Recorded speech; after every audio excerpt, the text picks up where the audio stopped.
Let's make a miniature Christmas cake from polymer clay. Also, welcome to my channel, Notorious Crafts, where I will take you step by step on how to make this miniature cake from polymer clay. Don't forget to subscribe to my channel. I am always creating different kinds of dollhouse miniatures.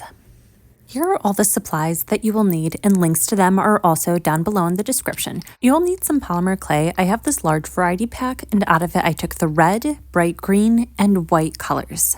I have this liquid polymer clay from the brand Sculpey in the color white, and this is great for making frosting on my cake. I'll be using some of these different tools to create some texture on my cake to make it look more realistic. I'll be using this circle cutter to cut out the shape of my cake. Lastly, I will be using my clay pasta machine, which is great for making sure all of my layers are the same size and even. First, I'm going to warm up the clay using my fingers, and that's an important step before putting it in the clay pasta machine. If you don't warm it up, the clay can end up very crumbly. And don't forget to wash your hands before working with clay. If you do end up getting something inside of the clay, keep either a toothpick handy to remove any debris that might have gotten into your clay. Now that my clay is warmed up, I'm putting it through the pasta machine to flatten it out. Now I'm using the circle cutter to cut out perfect circles from the clay.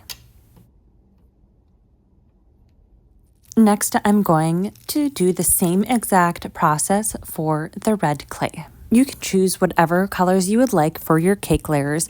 I chose to do red, green, and white for Christmas. Now I'm going to work on the white clay. I should have started with this first, since some of the colors from the other clays got onto my fingers and then got onto the white clay. Didn't really mind it for this project since it's going to be in between layers of the cake and you won't really notice it, but if white would be a main dominant color, then I would have to use a fresh piece of clay. So just another tip when working with clay, start with your lightest colors first. Now the cake layers are ready to be stacked on top of each other. You can put them in any order you would like. I know some people like putting white in between every layer to create a frosting look. I also chose to have my cake layers to be pretty thick, and you can change the settings on your clay pasta machine for different thicknesses. So if you want really thin layers, you can choose a thinner setting. I wanted them to have a little bit more thickness so that all of the bright colors could come through more vibrantly. Now that all my layers are stacked on top of each other, I'm just going to keep pressing them down, and it is stuck to the bottom of my glass mat, so I'm just going to use this sharp tool that I have to remove it from my surface. And now I'm just rolling it out to get my edges nice and even. I want the outside of my cake to be red, so I rolled out some more clay, and this will wrap around the edges of my cake. I'm also cutting off the rough sides of it and making sure it is the same size of my cake. And it's the perfect height of my cake, and then I'm just going to cut off the extra pieces on the ends. Using some silicone tools, I'm smoothing out the areas where my pieces of clay meet. Silicone tools are really great to use for smoothing out rough and uneven pieces of clay. With an X-Acto knife, I'm going to cut out some pieces of the cake, and this way you'll be able to see the really beautiful layers that are inside of the cake.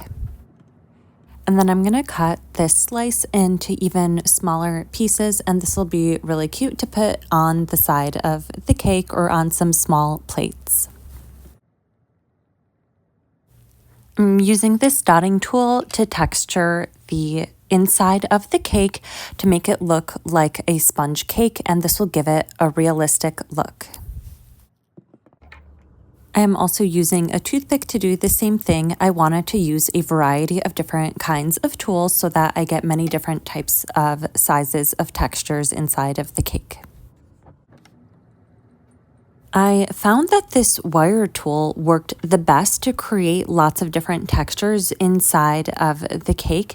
It came inside of a large pack of clay tools that I bought, which of course is linked down below in the description. I'm also adding some texture to these smaller pieces of cake. I'm always trying to make my miniatures look as realistic as possible. Clay cake is now ready to bake, so I put it on my baking sheet and then I'll pop it in the oven to bake. After my clay baked, I had left it to the side for about an hour so that the clay could fully cool before I started my next step. My clay has fully hardened, which is exactly how I want it to be, and I'm going to get ready to start pouring some of the white liquid polymer clay on top of it. And now I'm pouring the liquid white polymer clay directly onto my pieces of clay and then spreading it around using a toothpick to get a nice even layer. I'm also adding some of the liquid clay on the sides to make it look like the frosting is spilling over the edge. I chose to do the frosting in white so that it looks like fresh snow. It also looks a little bit like icicles on the side of a house, and this is just a really great look for the holidays.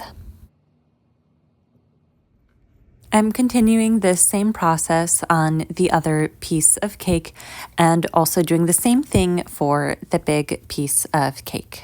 And I'm placing it in the oven so that the frosting can bake and harden. Here's how the frosting looks after it is baked.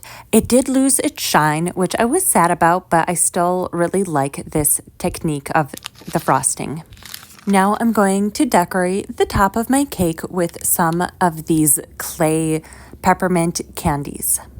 I could have added them while the frosting was wet, but I was worried that some of the frosting might run and that the clay candies would end up unevenly during the baking process. So I'm adding them afterwards and just adding some of the white liquid clay on to one side and then sticking it on top of the cake. I'm going to stick it in the oven for one final time so that the liquid clay underneath the candies can harden. And here is the final look of my cake after everything is baked. All my decorations are on. I absolutely love how the frosting looks. It looks like some snow. All the colors turned out really nice. It looks so festive. It is perfect to add to a miniature dollhouse. I almost want to make a real cake that looks like this that's actually edible. I think that would be really cute to make for my family for the holidays. As always, thank you so much for watching. Don't forget to like this video, subscribe to my channel, and see you guys in the next video.